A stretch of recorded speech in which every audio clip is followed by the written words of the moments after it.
A four-time World Cup champion just got dragged into penalties by a team ranked 41st. And then Germany lost. Not in a friendly. Not in a dead rubber.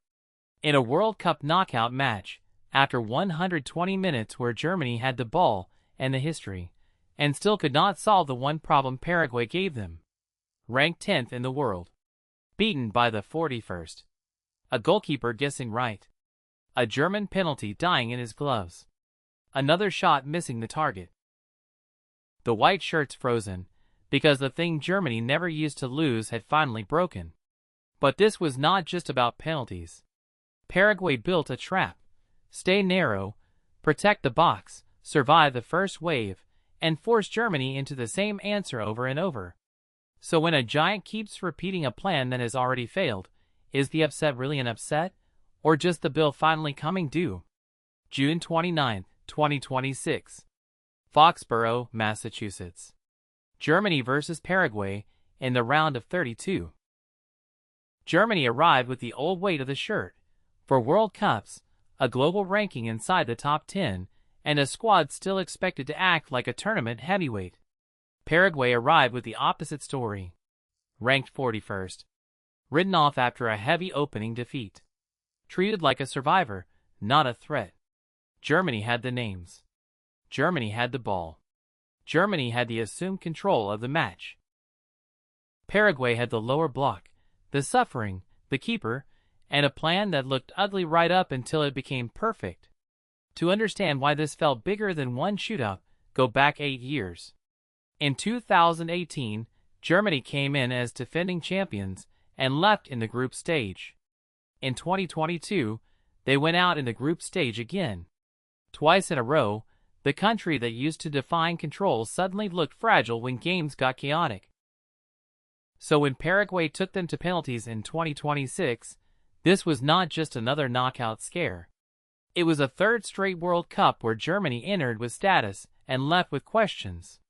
Joshua Kimmich's reaction afterward made the wound deeper. He did not sell it as bad luck. He spoke like a player who knew Germany's aura had faded. That is the real damage. Losing one match can be explained. Losing the same identity 3 tournaments in a row becomes something else.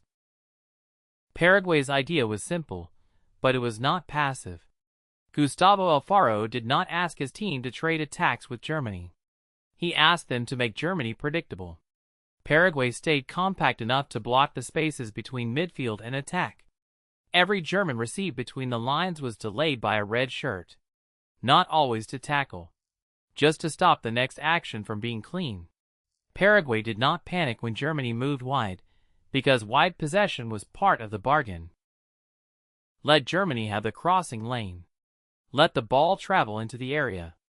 Then attack the delivery with numbers, size, and timing. That is the trap. Paraguay were not defending everything. They were defending the thing Germany eventually became obsessed with doing. For long stretches, the match had the shape Germany wanted on paper. They pushed Paraguay back. They forced the game into Paraguay's half. But control only matters if it changes the defense. Here, it did not. Germany's possession kept ending in the same visual. Wide player opens body, cross comes in, Paraguay's back line attacks it. Second ball gets crowded, Germany reset, repeat. This is the tactical failure. Against a low block, crossing is not automatically wrong. It can work if you move the block first, attack the blind side, overload the far post, or create cutbacks from the byline. They crossed like crossing itself was the solution. Paraguay defended like they had been waiting for it all week. And every repeated cross made Paraguay stronger. Once Paraguay understood Germany were not going to keep changing the question, the game became mentally cleaner for them. Hold the line. Win the first contact. Recover the second ball. Waste nothing. Drag the favorite deeper into frustration. Germany did find a way through once. A set-piece moment. A header. The kind of goal that can break a match open. But it did not break this match open. Paraguay stayed inside the plan. Germany still had to create something else, something cleaner, something that showed adaptation. Instead, the game kept returning to the same pattern: pressure without enough incision. By extra time, the danger was obvious. Paraguay did not need to become better than Germany over 90 minutes. They only needed to make Germany run out of solutions before Germany made them run out of legs. Then came the moment that made the night historic. Germany, whose World Cup penalty reputation had become mythology, finally lost a World Cup shootout. Kai Havertz missed.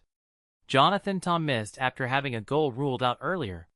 Paraguay goalkeeper Orlando Gil became the face of the upset, reading shots, holding nerve, turning a defensive survival story into something bigger.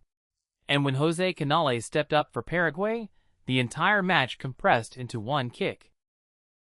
One kick to turn Germany's control into failure, Paraguay's suffering into history, and prove the favorite had carried the burden all night. He scored. Germany were out. The consequence was not just elimination. It was confirmation. Germany can explain 2018 as a collapse, and 2022 as another rebuild gone wrong. But 2026 is harder to separate from the pattern. A defense showed Germany what it wanted them to do. Germany did it anyway. Paraguay did not need to outplay Germany in every category. They only needed to win the one category that mattered: tactical obedience versus tactical adaptation. Paraguay stayed obedient to their plan. Germany stayed obedient to a plan Paraguay had already solved. For Paraguay, this was a national turning point, a knockout win over a giant, built on discipline, patience, and a goalkeeper who owned the biggest pressure moments. For Germany, it was a public audit, not of effort, not of talent, of identity.